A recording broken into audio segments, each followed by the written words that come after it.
Hello, everybody. Leo Laporte here. Yes, I'm dressed funny. We've got a fire in the virtual fireplace. There's a reason for all that. You probably already know, you long-timers. It's time for the Best Of episode. Every year, we put together a show with clips, a clip show. You know, the whole idea is to give the hosts a little break, a little time off for the holidays and make the editors work their buns off. And, we've accomplished the goal this year. Stay tuned. The Best of TWiG 2020 is coming up next. This Week in Google has come to you all year from TWiT's LastPass studios. Securing every access point in your company does not have to be a challenge. LastPass unifies access and authentication to make securing your employees simple and secure, even when they're working remotely. Check out lastpass.com/twit to learn more. Podcasts you love. From people you trust. This is TWiT.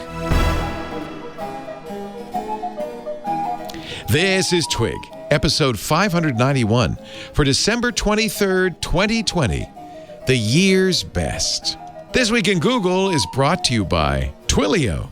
Strengthen your customer relationships by uniting communications across your entire business. Get everything you need to build and deliver a new customer experience with Twilio. Go to twilio.com to learn more. And by Command Line Heroes, a podcast that tells the epic true tales of developers, programmers, hackers, geeks, and open source rebels who are revolutionizing the technology landscape. Search for Command Line Heroes anywhere you listen to podcasts. Hello, everybody. I'm Leo Laporte. We gave Stacey, Jeff, and Ant the week off because it's time once again for our Best Of, our holiday special. I look forward to this all year. I get to put a roaring fire in my virtual fireplace. I get to put on silly clothes, and I get to really enjoy the holiday spirit as we look back at some of the best moments from 2020. Admittedly, 2020 not the best year of all time. In fact, some might argue one of the worst years since 1918. But we made it, most of us, and I'm glad you're here. Stacey, Jeff, Ant, and I had a lot of fun, including, as usual, it's not just about Google, talking about brand Twitter. Sometimes it's good, sometimes not. On a lighter note, can I suggest something? Please. I just brought the show down. Please Let me bring do. it back up again. Thank you. Down, under, other, the second under, other, my favorite thing of the week. Oh, yes. Wendy is mean. Oh, Wendy. Why you got to be so mean? Wendy's Burgers, of course, the Wendy's restaurant. Last week we had New Jersey's. Wendy is not mean. She is on fleek. Yes. I'm happy you said that, Karsten. Apparently Wendy's Twitter feed is going nuts. You go to the Twitter feed and she's calling everybody out left, right, and center. There's a report that Burger King is going to is testing a sandwich with nothing but French fries inside. To which Wendy said, when literally anything would be better on a bun than their beef. Ooh, but there's probably some truth to that. Burger King posted a picture of the Burger King, which is the creepiest thing this side. Creepy mascot, yeah. Saying roses are red, violets are blue, patties are round, trying to get at Wendy's. Wendy's did not miss a beat and came back and said, looked who dropped by to see what spicy nuggets were supposed to taste like. Ouch. Spicy, eh? This is the worst one. Picture from a woman on Twitter, two guys with a dumpster outside of McDonald's with face masks on. Wendy's, what do you think they're doing here? Wendy's replies, picking up their order. Oh, this is great. Wow. I like this Twitter feed. Yeah, but and I don't want to get into like political stuff because that's like something I don't really discuss in general. Neither do I. But it's like this whole normalization of just being a Twitter troll now. I mean, it's ridiculous. Yeah, brand Twitter has very much followed Wendy's examples and has become a very interesting place for a very interesting subsegment of Twitter. They realize they don't need to be polite anymore. They get more attention when they exactly. Mr. Jarvis, the edge. Mr. Jarvis, in your day, when what young man? When newspapers were being printed, regularly, do you remember seeing ads like this where a company would call out, Wendy's would call out a McDonald's, buying an ad space like that? In our modern argument, we would say they subtweeted. That was subtweeting. Well, where's the beef? Yeah, but what about just examples like this? They were calling out a specific brand, which is what Ant's asking. They wouldn't say, "Hey, McDonald's, where's the beef?" Right. They didn't do that. Right. Clara Pellet. I don't think they would ever say it like that anyway. Yo, hey, McDonald's. I'm from Jersey. Where's the beef, huh? Was that Jeff or Joey talking to us? I don't know. I like picturing the Wendy's Wendy saying that.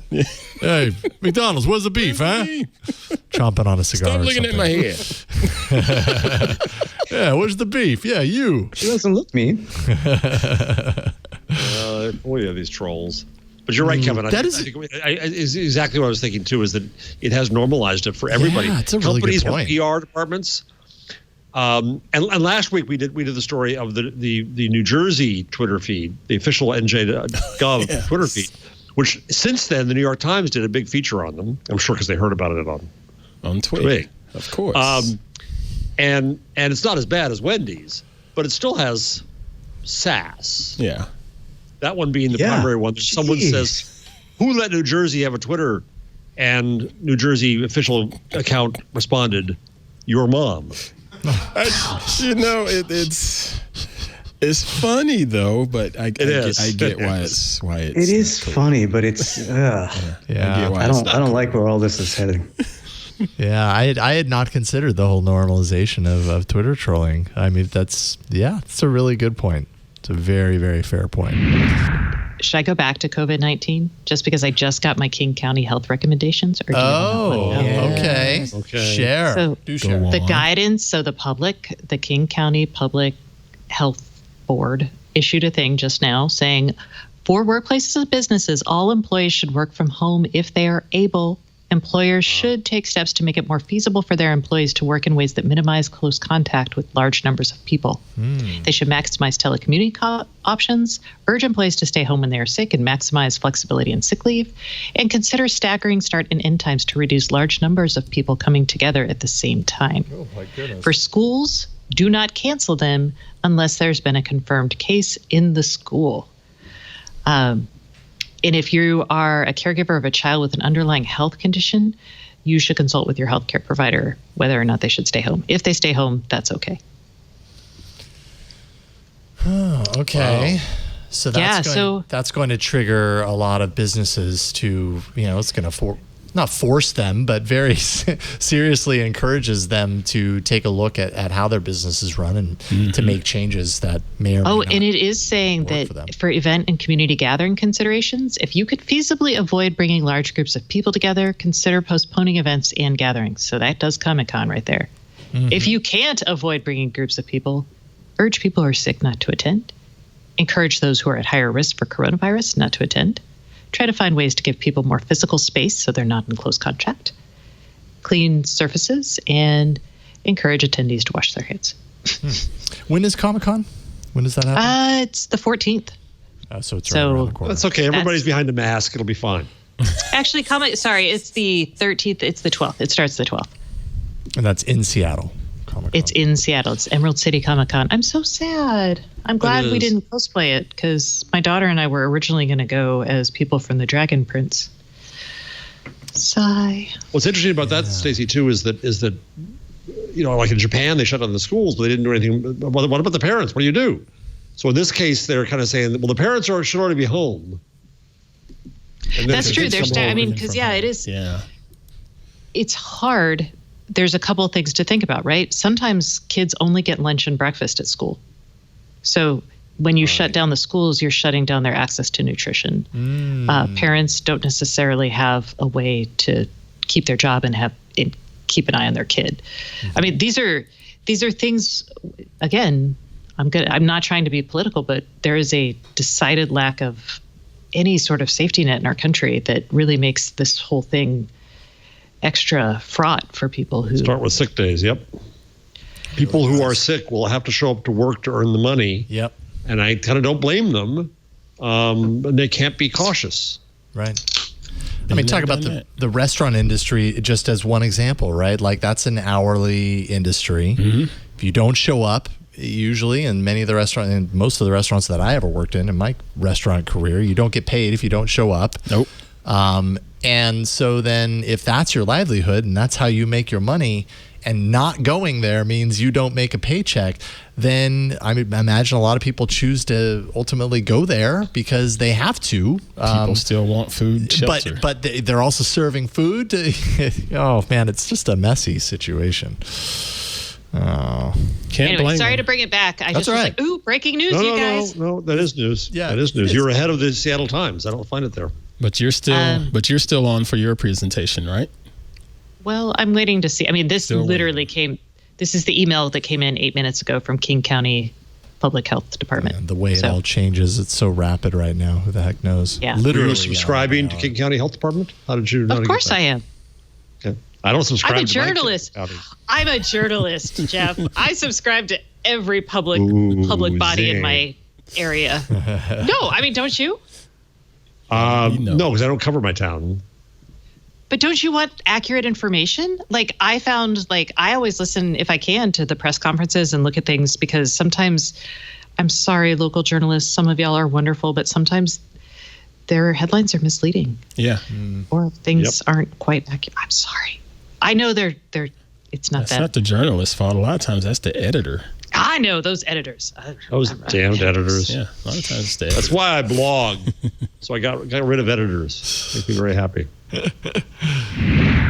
So one of the things I always call TWiG, I know it says This Week in Google, but I call it our variety show because our hosts have varied interests. There's a lot of things we can talk about. And frankly, all of us are kind of interested in cooking, including, it's perfect for the season, making a great pie. You didn't get much pie. I'm sorry. I got a bit of a slice out of there. I'm good for the moment. I love how he looked like a guilty German shepherd. I know, isn't that cute? Yeah. Busted.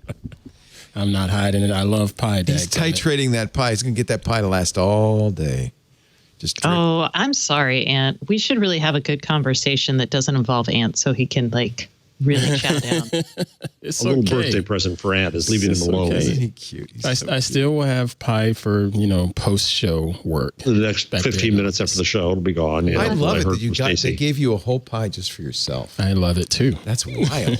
That's so wild. Grateful. We got a second one for the staff, so they got to have What kind of berries? Marionberries. Marionberries. Oh, they are Marionberries. They're really Marionberries. Mm-hmm. Oh. I didn't know what that was until moving out here. Oh, they're delicious. They're kind of like blackberries, yeah? That's correct. I was I've had Marionberry pie. Is it just a coincidence that the former mayor of Washington, D.C., that was busted for cocaine is named Marionberry? Pure coincidence. Yeah, because his parents probably didn't know there was a California thing called a Marionberry. Probably not. Marion Blackberry. And I don't see any... It's not just California. It's Oregon, too. It's what? Oregon? It's Oregon, too. Oh, right. West Oregon, Coast. Washington. West Coast. They don't have it in North Kakalaki. Nope. We just call them blackberries over there. It's a variant. California thinks everything's special. Special California variety. Are those California? They have them up here in Washington, too. They're from Marion County, Oregon. Oregon is what I heard. Oh, and they do look, they're blackberries. Mm-hmm. Come on, that's a blackberry. We called those dewberries in Houston. They look just like Olali berries. They're also like that. They're all just different variants. That's what those look like, too? Yeah. I didn't know that. Okay. Right? Carson and Olali berries similar. Olali berries are more like blueberries. Oh, okay. No. Okay. It's a cross between an Olali blackberry and a Chehalem blackberry. Never heard of them, but it's delicious. So there's an Olali berry, but on the Olali berry, they don't have a picture of the berry, just the pie. Enough said. Enough said. Pie ever. I need pie. This is where pie is. Oh, boy, do I need pie now. Yeah. Duarte's in Pescadero on Route 1. Go now. Oh, yeah, I've been there. That's right. That's good. Pescadero. Yeah, I grew up in Santa Cruz. The berry, Olali berry, was a selection from a cross between the Black Logan developed by Judge James Logan in California, and the Young Berry, developed by Burns Young in Louisiana. Young Berry. According to Judge Logan, Black Logan was a cross between the eastern blackberry crandall and the western dewberry, also known as the look at this word. Achenbach. I don't know how you say that. Achenbach. Young berries from the Phenomenal versus Austin Mays. Not Austin Myers. Austin. Phenomenal is a cross of the Achenbach Western Dewberry and the Cuthbert Red Raspberry. Good Lord. I had no idea there was so much work being done in blackberry horticulture. There is, though.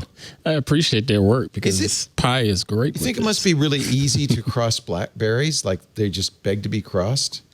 Blackberries are a scourge upon the earth. They hurt. They are. Yeah, those brambles are awful. We have the road we live on is lined with blackberry bushes, and Lisa has a penchant to go out and pick them. We make the boys pick them, though. Nope. Always go out with long sleeves. I had to teach my boys early. Good, though. Wear your long sleeves when you go pick the berries. She makes a pie when we got blackberry season. Pie Day's coming up March 14th, Saturday. Everybody have some pie. It'll be just another day for me. Sometimes on This Week in Google, hilarity ensues. We're going to, I think one of the funniest moments of the year is coming up in just a little bit. Before we get to that, though, I do want to thank a sponsor who's been with us most of the year and somebody I've known for a long time and used for many years as a hobbyist. I'm talking about Twilio. Stacey's a big Twilio fan, too. We both use Twilio, but really it's not how we use it, although if we can use it, anybody can. It's really how some of the biggest companies in the world are using Twilio to build new ways to help customers. Twilio helps you engage your customers wherever they are, on any channel, anywhere, from text messaging to emails to phone calls to video and more, all in a single powerful platform. And when I say big, I mean big. Twilio powers 795 billion plus interactions across all its channels with 5 nines of uptime. That's 99.999% uptime. That's pretty darn good. And they have over just to give you an idea of the scale, 3 billion phone numbers available across more than 100 countries. Customers love what Twilio's done for them. Just ask Shopify. They run their entire global contact center, supporting more than 1 million customers on Twilio's Flex platform. That's their programmable contact center solution. Blue Apron uses Twilio. We know them. And if you subscribe to their newsletter, thank Twilio. Blue Apron sends their newsletter emails with Twilio's SendGrid. We've all used, I hope, two-factor authentication. Netflix uses Twilio for their two-factor authentication. And, of course, I'm a big fan of Twilio's Authy app, a free app that I use exclusively for two-factor. Twilio knows two-factor for sure. And if you're ever using Lyft or Uber for delivery or ride sharing, when you get those texts that says your driver's on the way, you guessed it, it comes in via Twilio. Products and operations teams use Twilio to create new ways to communicate with their users inside applications. Twilio's got an amazing API. But here's the thing. Twilio was built by developers for developers. So it's not hard. It's not complicated. In fact, they take all the complexity out of it. You don't have to be a specialized telecom network engineer to use Twilio. If you can develop web applications, if your developers are already doing web applications, they can include Twilio features with just a few lines of code. It's that easy. Text, call, chat, video conferencing, Twilio does it all. Strengthen your customer relationships by uniting communications across your entire business. Go to Twilio.com to learn more today. We love it. Twilio, Twilio, Twilio.com. It's time to build. So there was one segment we did this year that I had a really hard time not just kind of losing it. Well, just watch. You'll see why. So, speaking of The Guardian,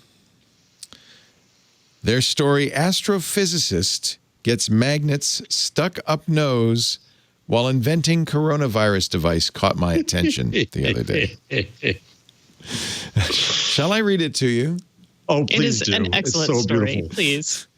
An Australian astrophysicist has been admitted to hospital after getting 4 magnets stuck up his nose in an attempt to invent a device that stops people touching their faces during the coronavirus outbreak. Dr. Daniel Reardon, a research fellow at a Melbourne university, was building a necklace that sounds an alarm on facial contact when the mishap occurred last Thursday night. The 27-year-old astrophysicist who studies pulsars and gravitational waves says he was trying to liven up the boredom of self-isolation with the 4 powerful neodymium magnets. Stacey, how powerful are those neodymium magnets? Very powerful. Very powerful. They can rip your intestines in two. If you've ever had them, they're really fun to play with. But boy, when you put them close to each other, they go bam. He says, I have some electronic equipment, but really no experience or expertise in building circuits or things. I had a part that detects magnetic fields. I thought if I built a circuit that could detect the magnetic field and we wore magnets on our wrists, then it could set off an alarm if you brought it too close to your face. A bit of boredom and isolation made me think of that. However, the Guardian goes on, the academic realized the electronic part he had did the opposite and would only complete a circuit when there was no magnetic field present. I accidentally invented a necklace that buzzes continuously unless you move your hand close to your face, he said. So, after scrapping that idea, I was still a bit bored playing with the magnets. It's the same logic as clipping pegs to your ears, clothespins to your ears. I clipped them to my earlobes and then clipped them to my nostril, and things went downhill pretty quickly when I clipped the magnets to my other nostril. He said he placed 2 magnets inside his nostrils and 2 on the outside. I was hoping I could get through this. When he removed the magnets from the outside of his nose, the 2 inside stuck together. Unfortunately, the researcher then attempted to use his remaining magnets to remove them. At this point, having researched, called somebody and said, "What do you do when this happens?" You use a magnet to get a magnet out. Oh, okay. At this point, my partner who works at a hospital was laughing at me, he said. I was trying to pull them out, but there is a ridge at the bottom of my nose that you can't get past. After struggling for 20 minutes, I decided to Google the problem. There's his mistake right there. And found an article about an 11-year-old boy who had the same problem. The solution in that was more magnets to put on the outside to offset the pull from the ones inside. As I was pulling downwards to try and remove the magnets, they clipped onto each other and I lost my grip. And those 2 magnets ended up in my left nostril while the other one was in my right. At this point, I ran out of magnets. Probably a good thing. Before attending the hospital, Reardon attempted to use pliers to pull them out. But they became magnetized by the magnets inside his nose. Every time I brought the pliers to my nose, my entire nose would shift towards the pliers. And then the pliers would stick to the magnet. So he'd put them there and they go. It was a little bit painful at this point, he reports. My partner took me to the hospital that she works in because she wanted all her colleagues to laugh at me. The doctors thought it was quite funny, making comments like, "This is an injury due to self-isolation and boredom." At the hospital, a team of 2 doctors applied an anesthetic spray and manually removed the magnets from Reardon's nose. By the way, it's not over quite yet. When they got the 3 out from the left nostril, the last one fell down my throat, he said. That could have been a bit of a problem if I swallowed or breathed in, but I was thankfully able to lean forward and cough it out. Needless to say, I am not going to play with the magnets anymore.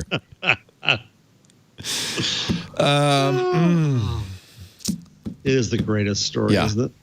So, just a word of warning. Kids, don't try this at home.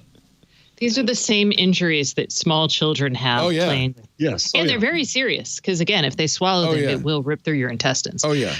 But but for a grown astrophysicist. Yeah, you should never let kids play with these super magnets. They are really problematic. Here's a picture, just to complete the story. Here's a picture. In his full humiliation. Of Dr. Daniel Reardon in the hospital after removal of the magnets from his nose. I give him a lot of points for confessing. It is one of the funniest stories I've ever. And then also they have the medical discharge summary. Denies further magnets. 2 hours ago, had 2 neodymium 7mm in diameter strong magnets up bilateral nostrils, stuck to each other via septum, bilaterally attempted removal, tried using 2 other magnets up left nostril, ended with 3 magnets up left nostril, 1 up right, all stuck together via septum, denies difficulty breathing, denies further magnets. We needed that. Hey, Jeff had a great interview, by the way, with the Unabomber, Nathan Alabak, who is also, as it turns out, little known, the voice of Steak-Umms. No, he just has a very aggressive beard. He's a wonderful guy. He's a nerd's nerd. He was hired as their he was guy.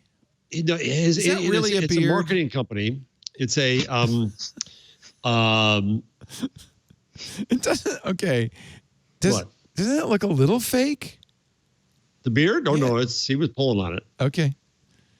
So he calls himself a nerd. He's a nerd. Yeah. No, and he's good. The company, Alabak, had been doing food marketing stuff. And like 3 years ago, Steak-Umms came and said, we're for old people like Jarvis. It's been around since the 70s when, people like that ate cheesesteaks at home. And so he said, let me take over the Twitter account and give it a kind of a voice that says, well, gee, even Steak-Umms says that. And a voice of sanity. This is pre-COVID. This is 3 years ago. This is 3 years. Yeah. So along comes COVID while every other advertiser is running away. Right. And to hell with them putting no COVID content on their forbidden list. They ran toward it. And he, has this voice of sanity and reason and science from a frozen meat product. He's also extremely honest in this, saying, hey, folks, don't forget, I'm a marketer trying to sell you frozen meat product. It's funny. It's ironic. It's great. We've talked about it before. It's really one of the best brands in the face of COVID of anybody. Nothing. So I talked to him about a bunch of stuff, but what I found fascinating, which you guys will like, is that he really understands social community. He goes in and he figures out, he looks at librarian Twitter and media Twitter and weird Twitter and stan Twitters of, K-pop. And he listens to them and he reads them and he sees what's missing and he knows how to enter in. He knows how to have a conversation. He listens first. The reason I talked to him is because it struck me as instructional for my journalism students in social journalism. Yeah. And he really kind of gets that gospel of listening to people, understanding with them, empathizing with them. One of the interesting things about him is that his name is out there. He's Nathan Alabak, and his Twitter account is out there. So he can't really be himself because people are going to say, oh, that's the Steak-Umms guy. Steak-Umms. It's just like the Comcast guy, Comcast Frank. Frank. Yeah. He kind of made it hard for him. But I got a question. So in the days of Comcast Frank really did very well for Comcast by making them appear to be responsive to customer issues and complaints, something they've since given up.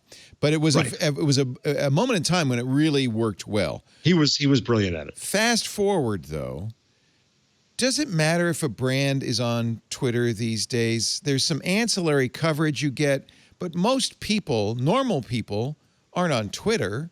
And even if you are on Twitter, no matter what tweet, it goes by, right? It's not, you have to be there at the time. I'm going to disagree. Look at another brand. Look at what Taco Bell, my favorite. Yeah, but I'm on Twitter and I don't see Taco Bell because I don't. But it doesn't matter because your friends will talk about it, or you're not the cool kids, but the cool kids will talk about it. There's now a Taco Bell literary magazine. Did we tell you about that? I think it's irrelevant. No. I think Taco Bell. Taco Bell Quarterly. Wait a second. I think you're interested because you're interested in Taco Bell. But I don't think it wins new customers. Taco Bell Quarterly. Go there's. Did we read this last week? No. Did we do this? No. Oh, go there. TacoBellQuarterly.org. It has nothing to do with Taco Bell. This is fan fiction, right? This is people who came up. So volume 2 has Taco Bell poetry and fiction.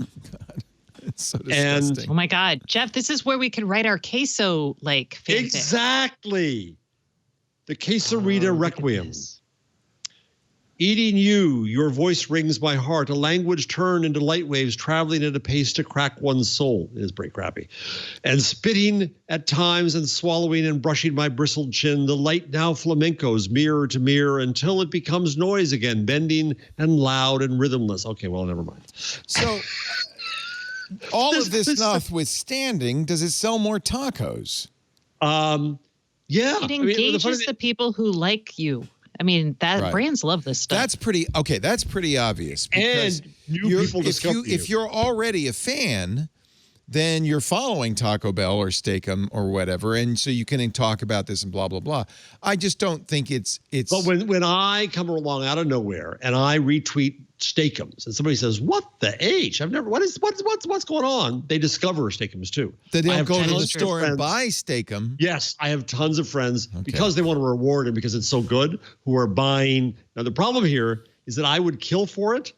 My wife, like your wife doesn't let you go to the store, and she doesn't want me to have Steak-Umms, so I can't get these Steak-Umms. There's better meat. If you're gonna get, I want it. If you want a Philly cheesesteak, little provolone and grilled onions on a roll.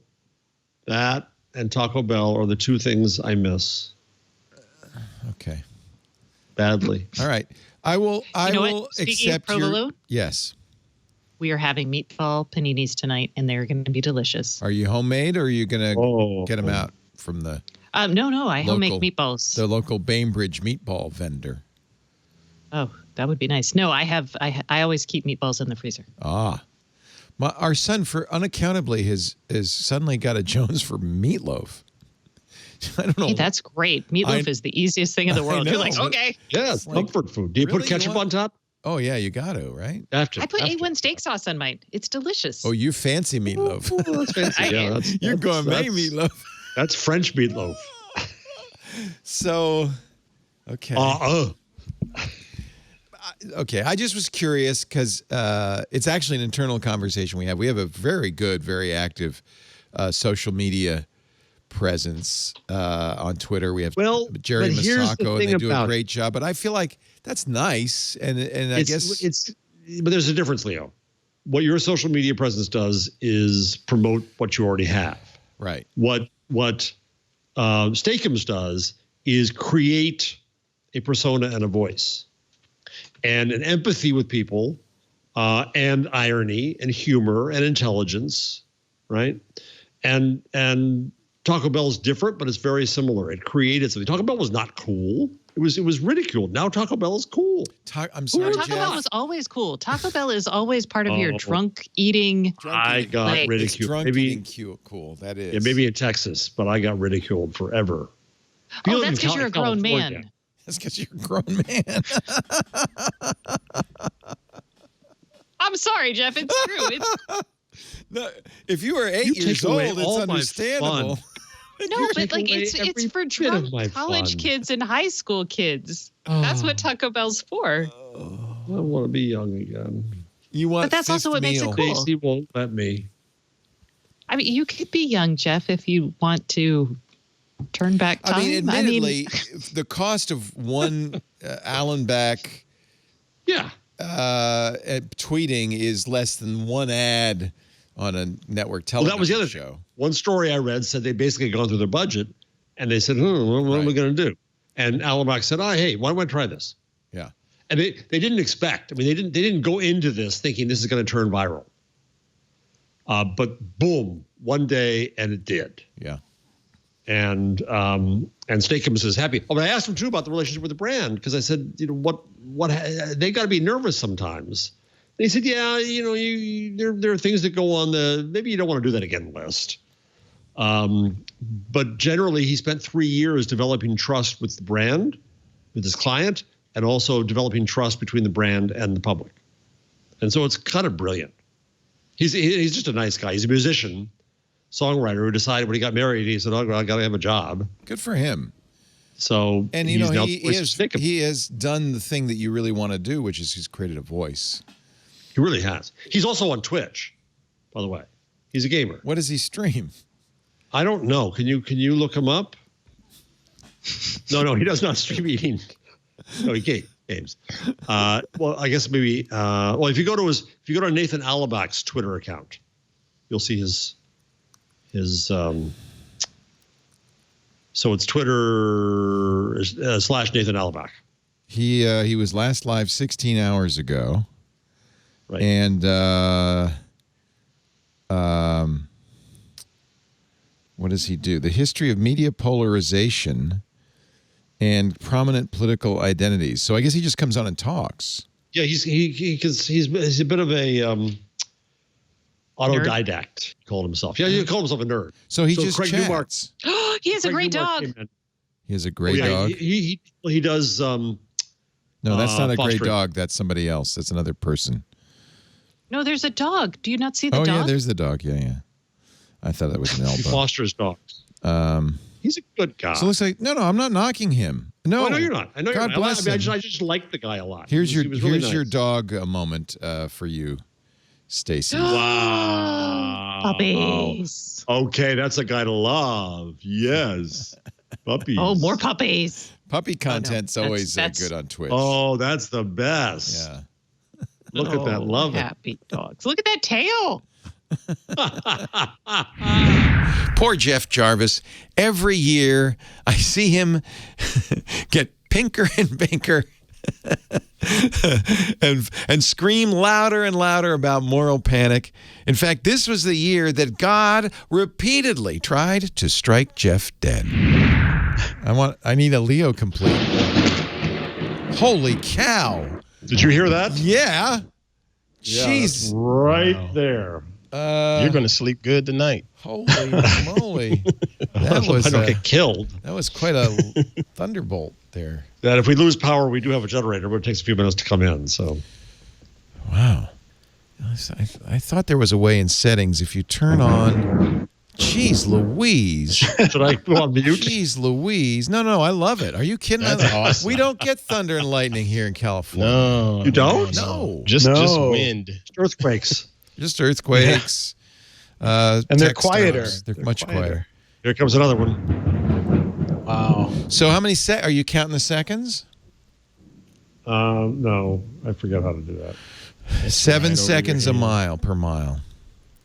I remember that. I thought from it was my 5. I just go to dark sky and look at the. Just look at I look at the radar map. What are you talking about? Radar. Yeah, What are Exactly you crazy? New version of iOS. Perfect. Can you get Takata and Fugue? That was perfect timing. I feel like this is a Vincent Price movie here. We're just tell Twitter I love them. Oh my gosh. Get some thunder. Get some thunder. Tell us about your podcast there at Tech-Dirt. Yeah, I mean it's a regular normal sort of podcast. The thunder. Not like this one. No, not like this one. Google now has a new healthcare. We can't make this up. I love it. I love it. I love it. Jeff, can you add sort of like a flickering effect to yeah, the light should go down. Just get that underneath light, the Boris Karloff light. And now there we go. Excellent.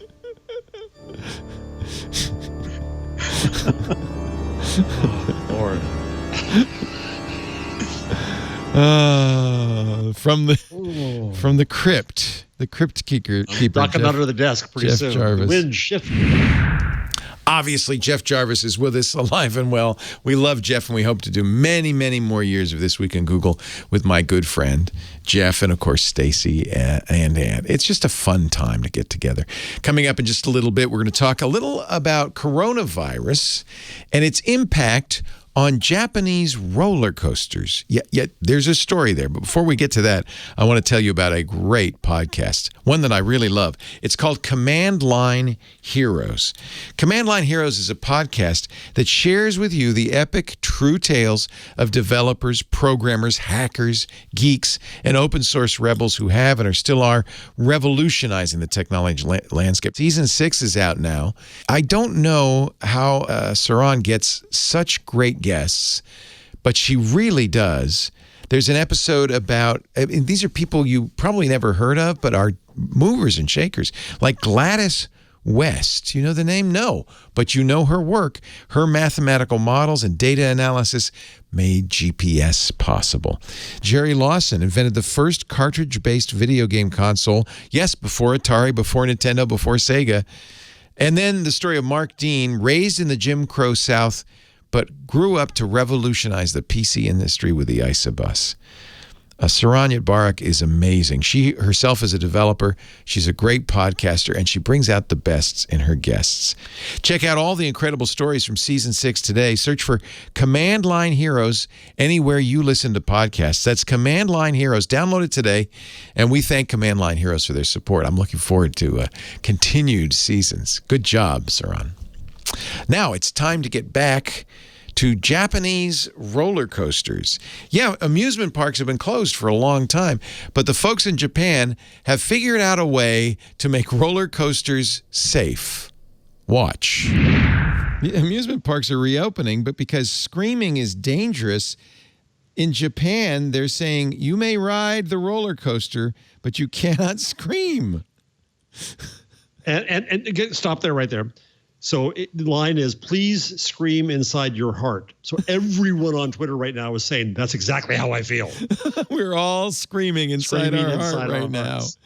I got to see the video. This is a video of two executives from the, we'll turn on the sound, from the amusement park, riding the roller coaster. This is how they suggest you ride the roller coaster. I would say that if you have a mask on, you could scream quietly. Here they are, riding the roller coaster without screaming. This is just my palms bizarre. are sweating already. This is a bridge thing. Oh, I don't like roller coasters either. They're going up. They're very stoic. They're like, kamikaze pilots. They're about to descend. Is that bad? Is that considered? Yeah. Well, it was a thing Japanese people did. I know, but it's not okay. Not a good thing. Not something we should bring up. I don't want to offend anybody. Just because. Too late. Way too late. Honestly, we went to the kamikaze in Japan. We were in Japan. They had the kamikaze museum. Really? And they were talking like these guys as heroes and stuff. I said, I don't know if the ships that they dive bombed into, I don't know if they really thought they were heroes. This is making me nervous. They're almost to the top. They really are quite stoic. Now, this is how everybody. You're girding yourself. He's starting to sweat on his forehead a little bit. I see a little sweat on the. See, just because you're an amusement park executive doesn't mean you actually ride these things. I think in Japan it does. Does it? You're required to? I think they're very much a. This is a salaryman job here. Okay. He's just looking around. Yeah, this guy's like chill, but they're not going fast yet. They haven't dropped. Okay, now they're going down. Where is it? Oh, here it goes. This is how you're supposed to enjoy a roller coaster. Mask fell off. Hold that mask up. Mask.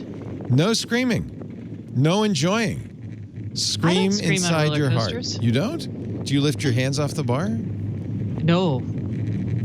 Well, I just don't scream. I just don't think I'm a loud. This is the most anticlimactic roller coaster experience I think I've ever seen. Weird video. Actually, do you think you'd feel better about a roller coaster if you didn't scream, if you just screamed inside your heart? Well, are they sanitizing each thing? Because this guy's touched his face mask like a gajillion times, and I want that thing sanitized. This is why I'm not going to the amusement park anytime soon. What keeps falling off his nose? There's a lot of velocity happening there. I bet my mask wouldn't fall off. He's trying to be good, keeping the mask in place. Yeah, he's keeping the mask in place. Maybe that's what he's demonstrating. And the other guy who has a properly fitted mask, he's just screaming in his heart.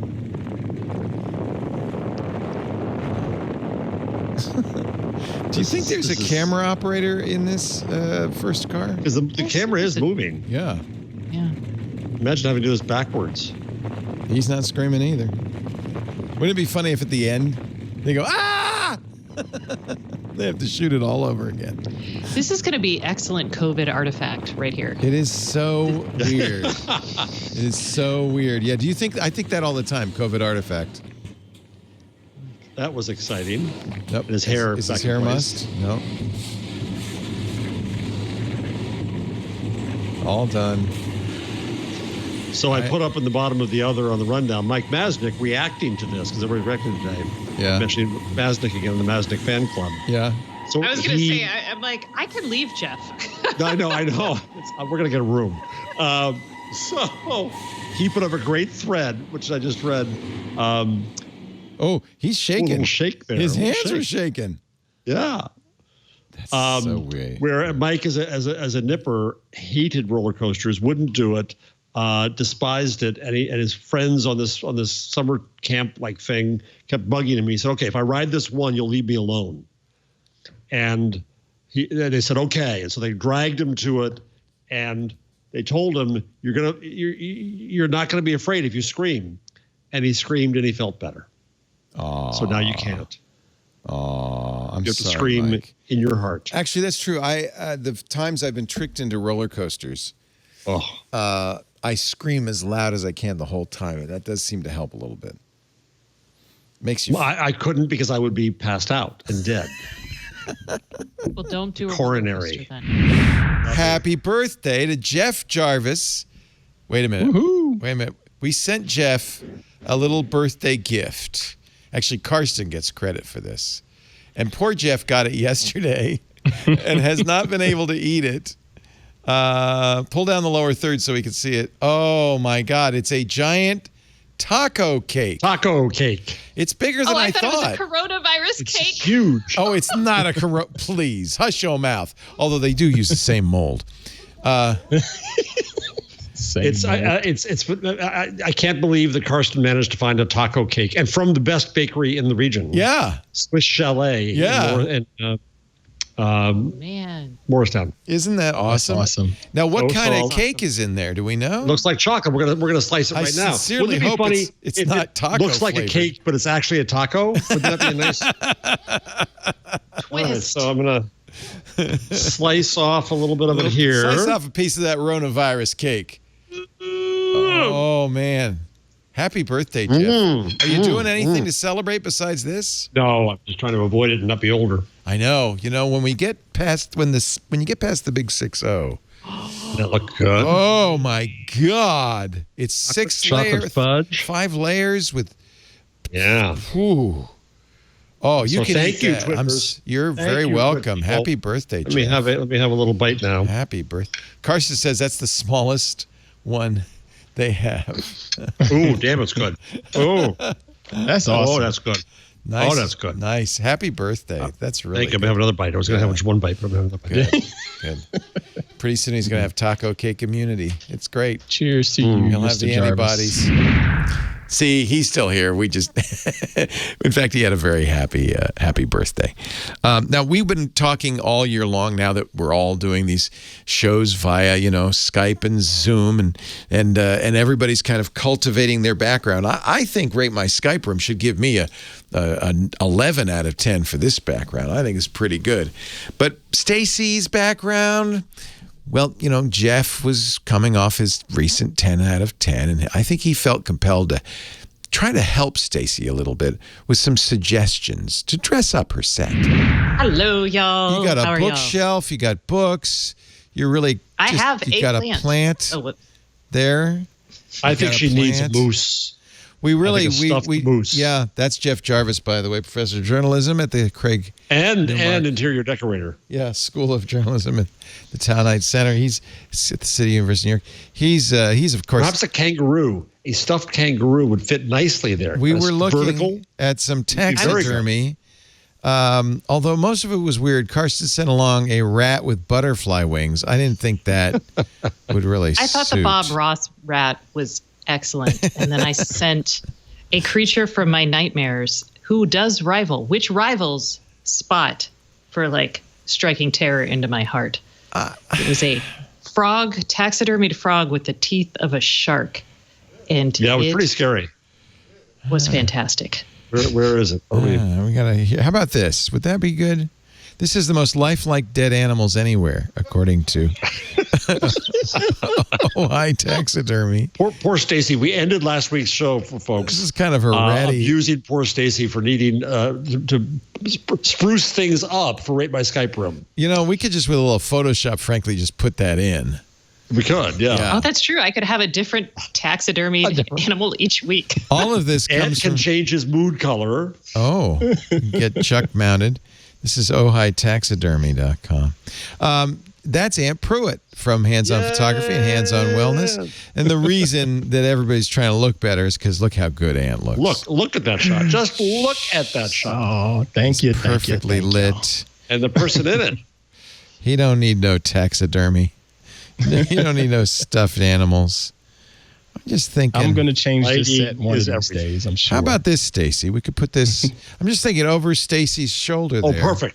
Oh, I love trash pandas. Yes. It's kind of a reclining trash panda. He's got his chin on the tree stump. He's just kind of reflecting. Yes. He's looking at you. Oh, yes. Yeah. Never heard that phrase. A trash panda? Never heard that. AKA a raccoon. But he's a flying trash panda because there's no leg on the ground. No, he's in the air. He is definitely in the air. That would be pretty good. Or a very tricky trash panda. How about a badger? You want a badger? No. Okay. Too horizontal. That's a good reporter emblem. I will be honest. It is. You are as tenacious as a badger. I'm really liking the raccoon. Yeah, I think so. I don't think you want a lion. No, I was looking at an alligator. There were some caimans that were kind of like upright, and I was like, oh, that gives me both height and it's kind of a skinny spot, so you don't have a lot of animal room. These people also offer do-it-yourself bird matting kit if you wanted to. Do they have prices? Is there a price on the trash panda? Oh, yeah. Let's see here. Price list. This is posted in 2016. I got to zoom in on this here. Antelope badger is $550 to $900. Oh, shoulder mount versus full mount. You want a full mount, I think. If you wanted to showcase the entire animal. The entire animal. That all sounds quite competitive on the pricing.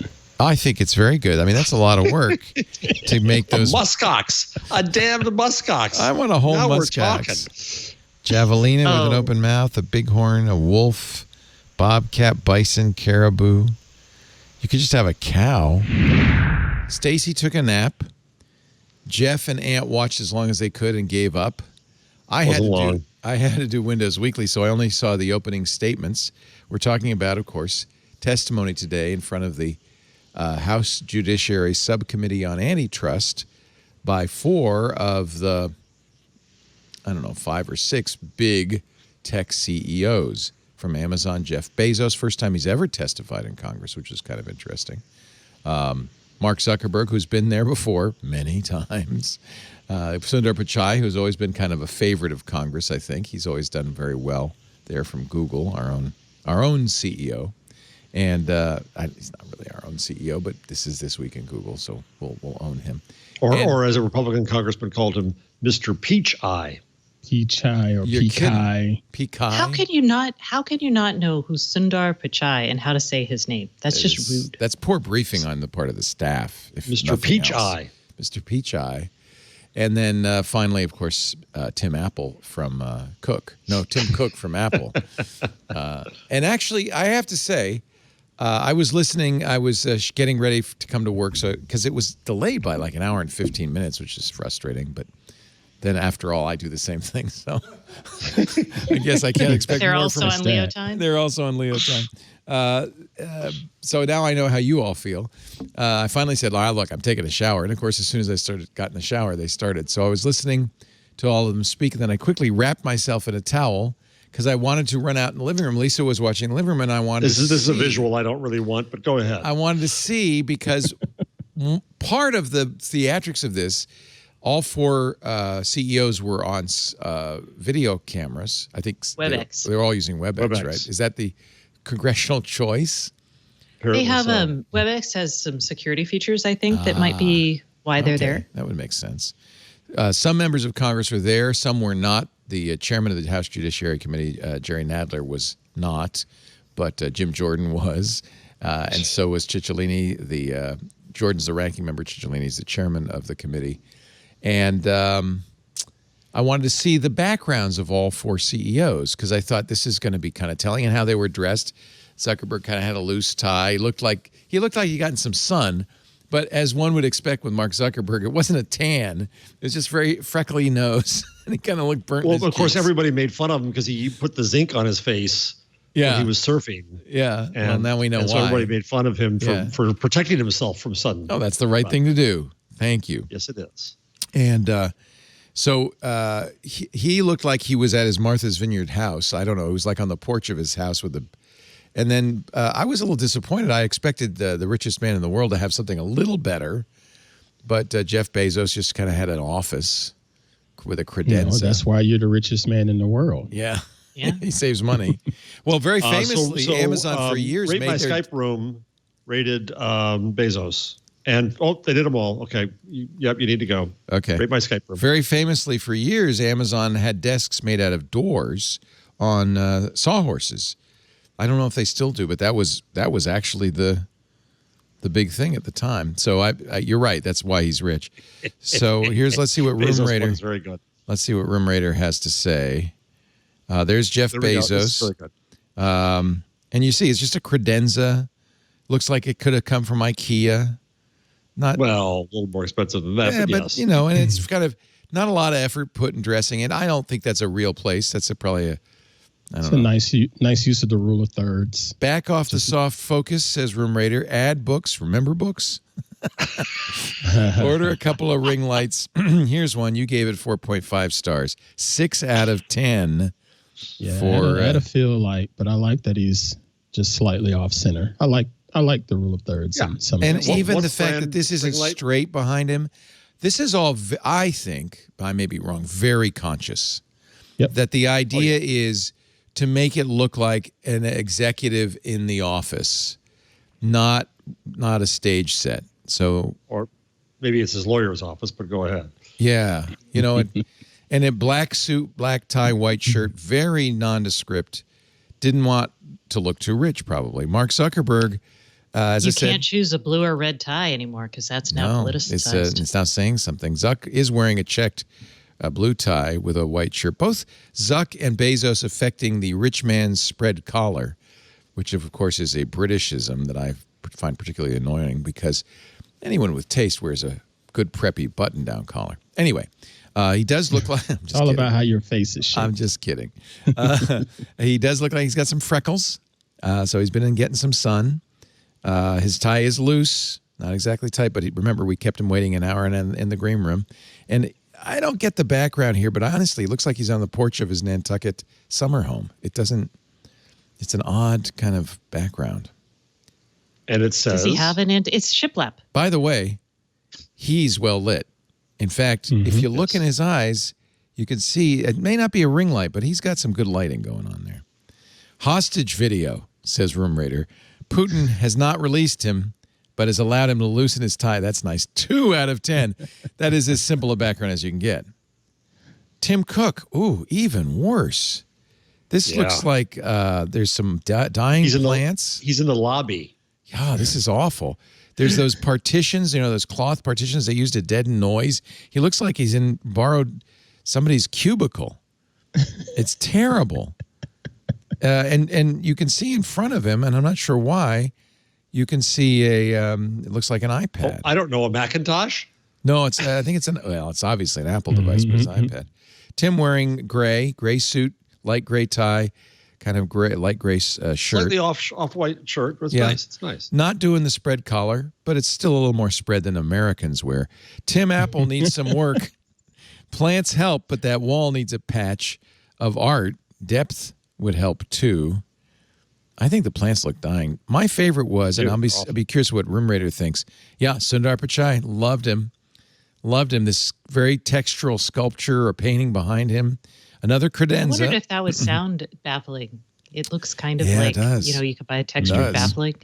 And damn expensive sound baffling. Also serious dark suit, dark tie, almost matching, but a little bit lighter gray. And the least spread of all the collars.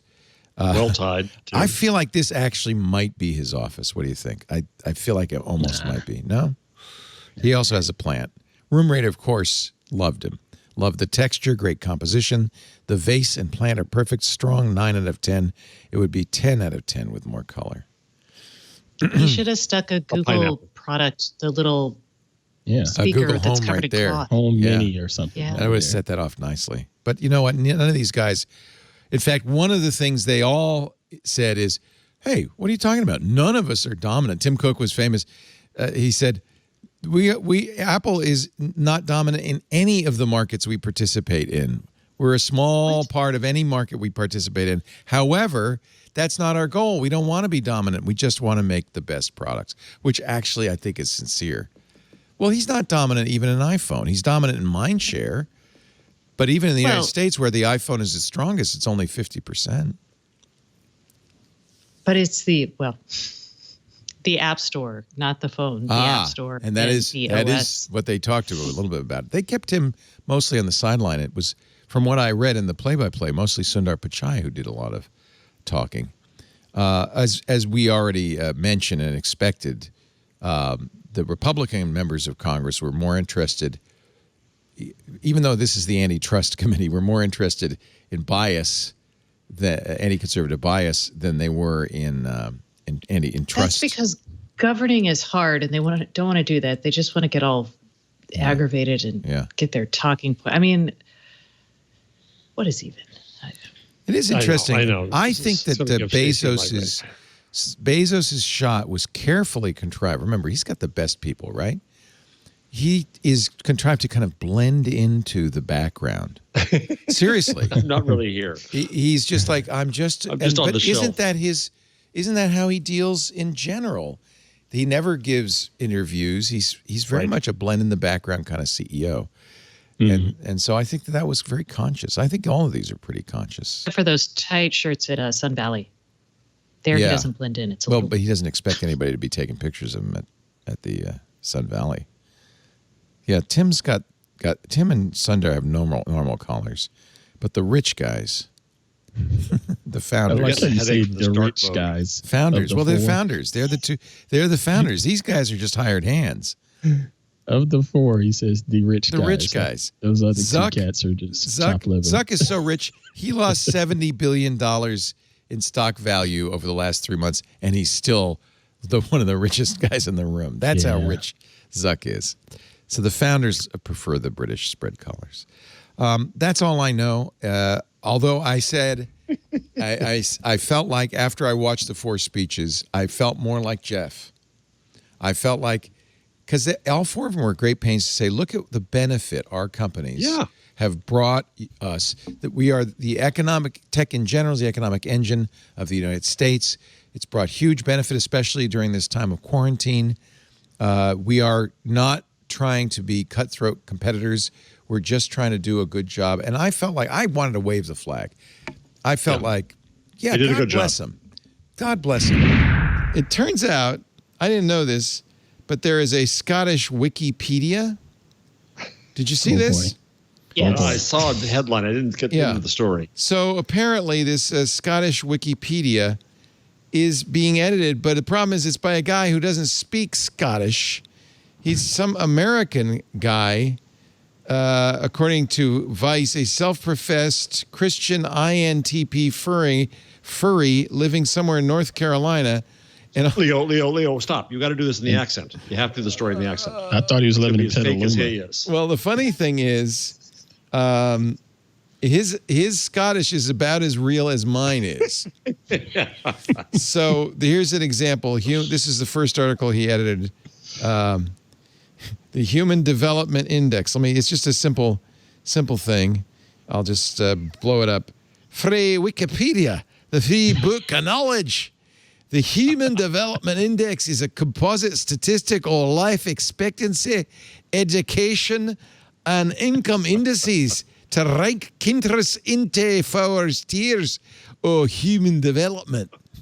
Oh my God. But that apparently is no relation to anything, let alone Scottish. Apparently, though, he's not doing it for any mean reason. What he's doing is he'll write the article in English and then look up each word in a Scottish English dictionary and just stick it in if it kind of sort of matches. But this is the sad part. He's responsible for 1/3 of the Scots Wikipedia entries. And probably nobody noticed till now. Well, yeah. One user wrote, I find it insulting that you would pass this off as our native language, which you clearly don't speak. Again, as a native Scot and native speaker, no one uses this site as it isn't even close to resembling any Scots language. This is here on a page about the movie $1 Million Baby. He wrote, this film is about an unappreciated boxing trainer. Bitcoin is a peer-to-peer payment system introduced as open source software in 2009 by developer Satoshi Nakamoto. Oh, jeez. Yeah. There's no indication, according to Vice, that Amaryllis, that's this guy's name, Amaryllis Gardner, his handle, was attempting to do anything wrong, but their work has been damaging nonetheless. On their talk page, they wrote, if I had to do it over, I would have kept to more cleanup and just keeping the wiki up and running instead of writing articles. But I meant the best. It's like those old ladies who try to redo the Renaissance painting.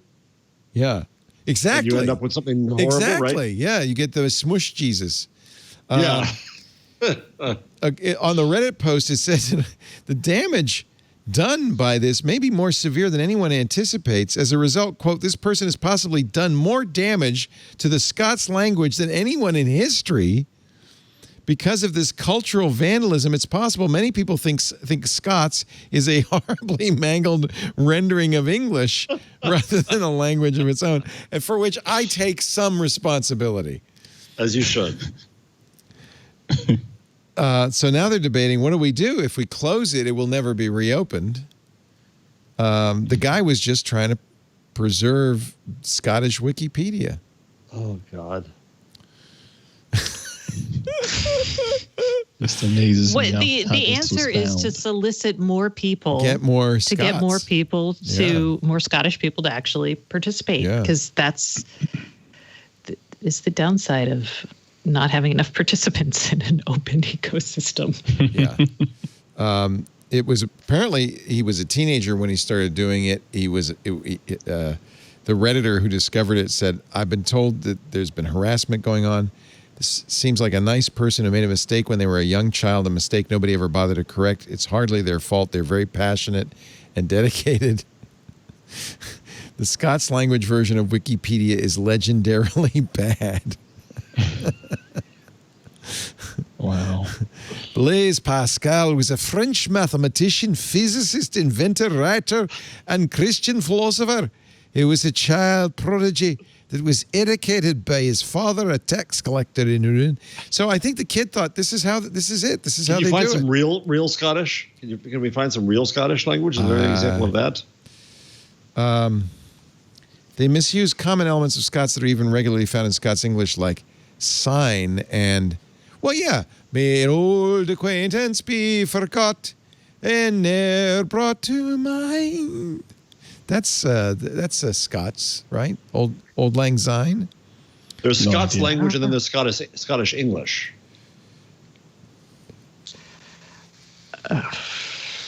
Yeah, I don't. Once again, where's John McWhorter?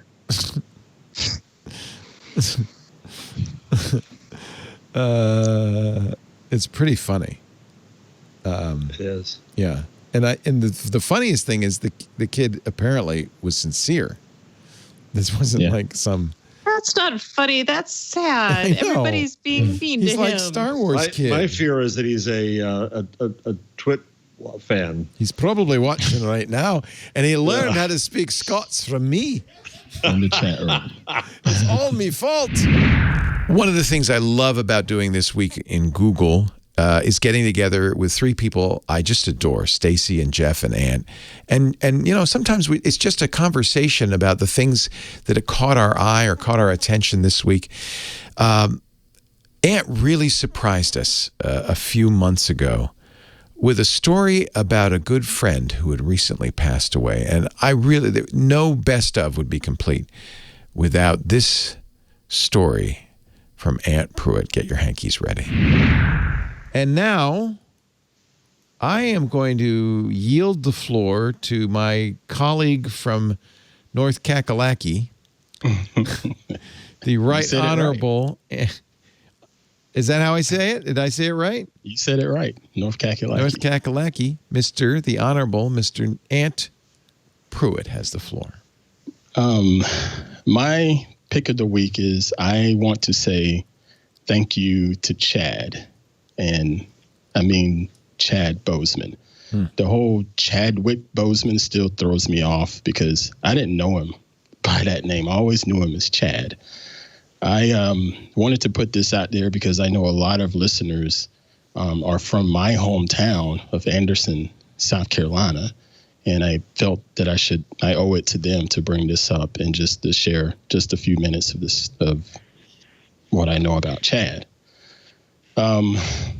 Where I grew up, the house that my mother built, the land that she built it on, was owned by a Bozeman family. So my neighbors were Bozemans, and there were two sisters that lived there that had another brother named Chad that he didn't live with them, but he would come by from time to time, and we would all hang out together, play basketball, and just be teenagers, just be kids and had a good time, talked a lot of junk, had a lot of fun.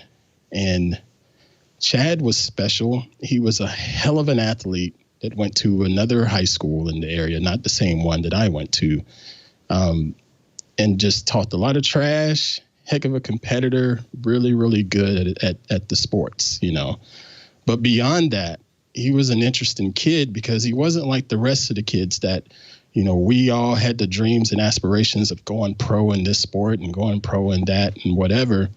But Chad was different. Chad was into debate. Chad was into theater. And he had the visions of being able to go to college to get into theater. And most people in our area didn't think that way. And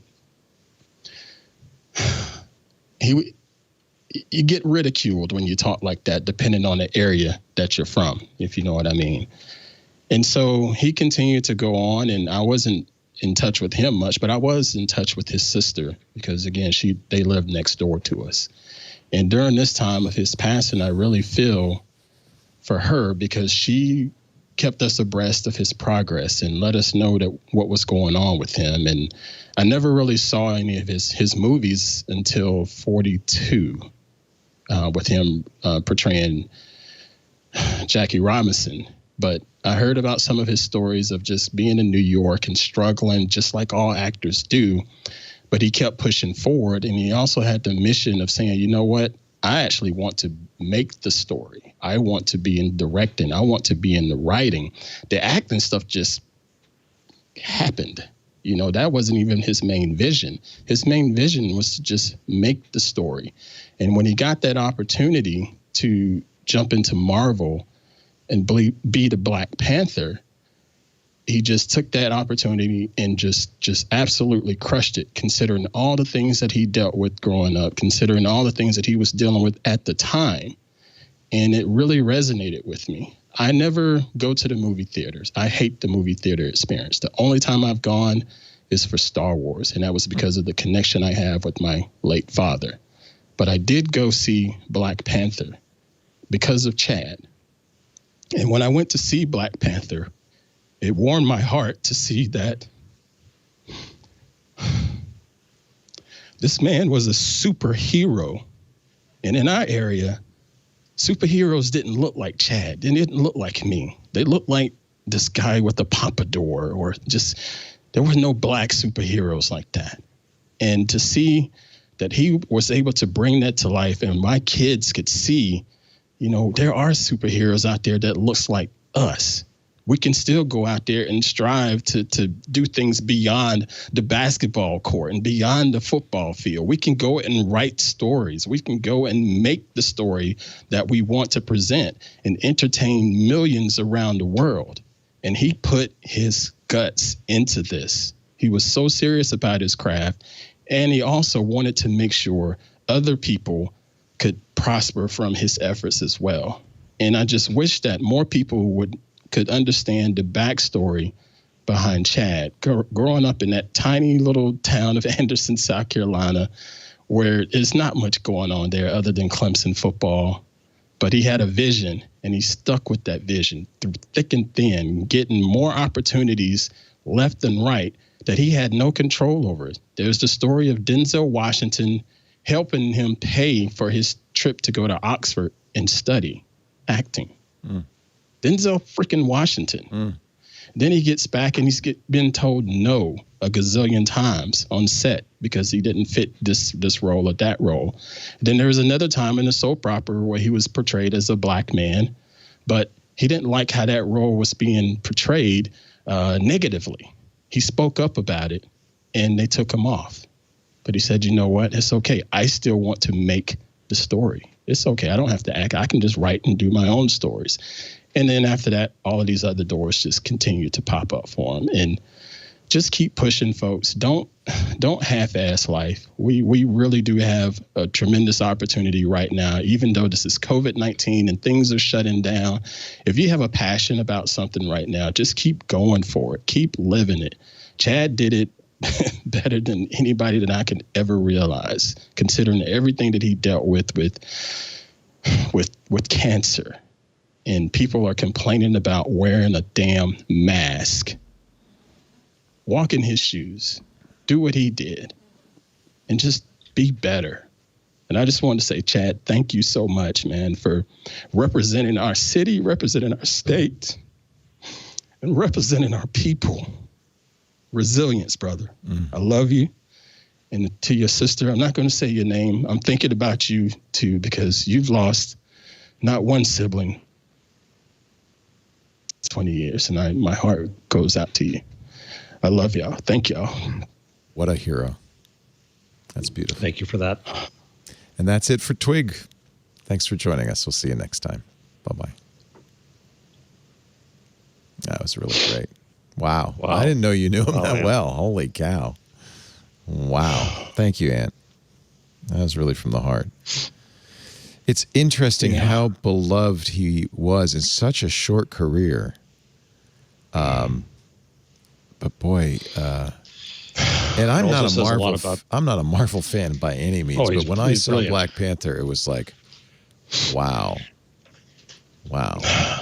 Yeah, his sister used to send messages, and she'd say, look at my little brother, just doing it up. And I would joke with her and say, yeah, that don't look like the same dude that used to whoop our ass on the basketball court.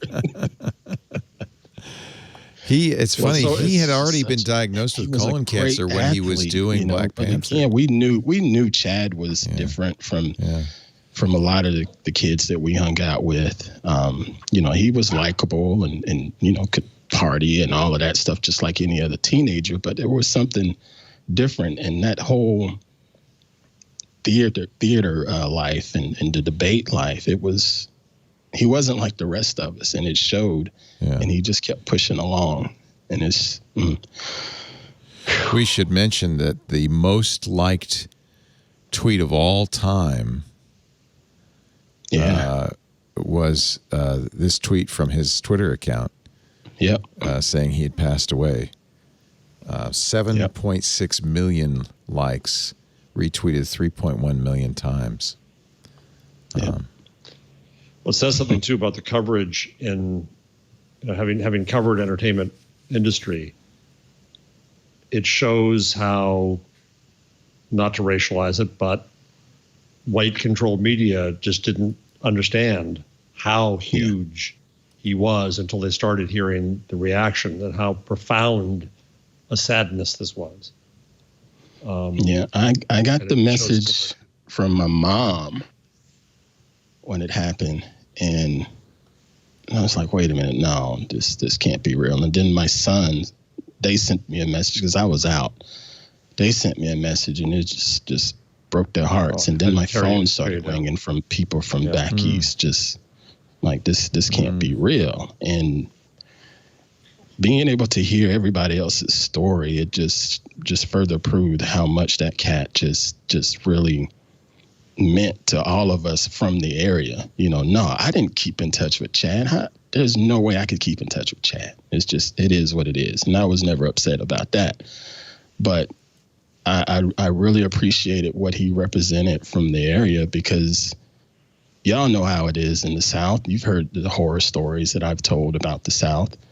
And this being the so-called land of opportunity, it was great to see that he was able to take his opportunities and just really maximize it. And then beyond that, give back to everybody else and just say, hey, you can do this too. So get on out there, do the work, get slapped in the face a couple of times, but just keep going at it. And you know what? You can be a freaking superhero that we used to dream about and look at on the TV screens and movie screens when we were kids. And I never, ever would have assumed something like that would have happened until seeing that with my own eyes. It's kind of amazing. Yeah.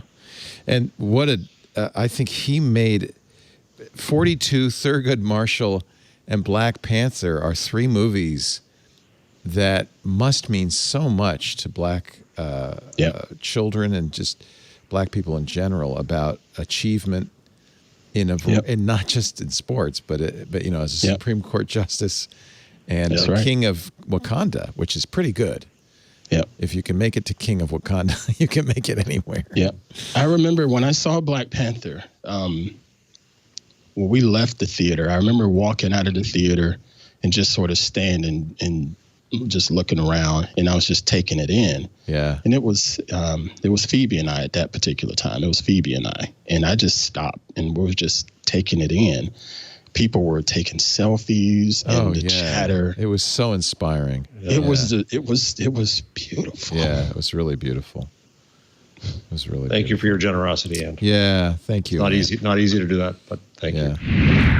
You know what's fun about This Week in Google? There is no lack of stories. If we're just talking about Google, maybe there would be.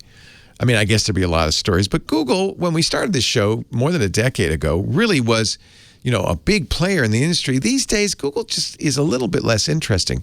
But to me, what's interesting is the world Google plays in with Twitter and Facebook, the internet, the intersection of technology and government, media, and the new way of media work, everything that we deal with. That's what we deal with on TWiG.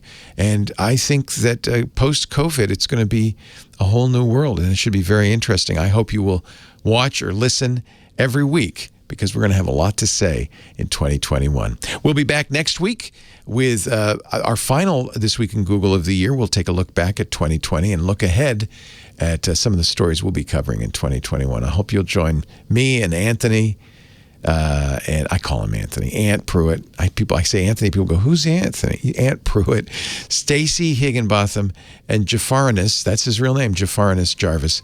Come back, join us next week. No, it's not. Join us next week. Meanwhile, I hope you have a wonderful, happy, and safe holiday. Zoom your friends and family.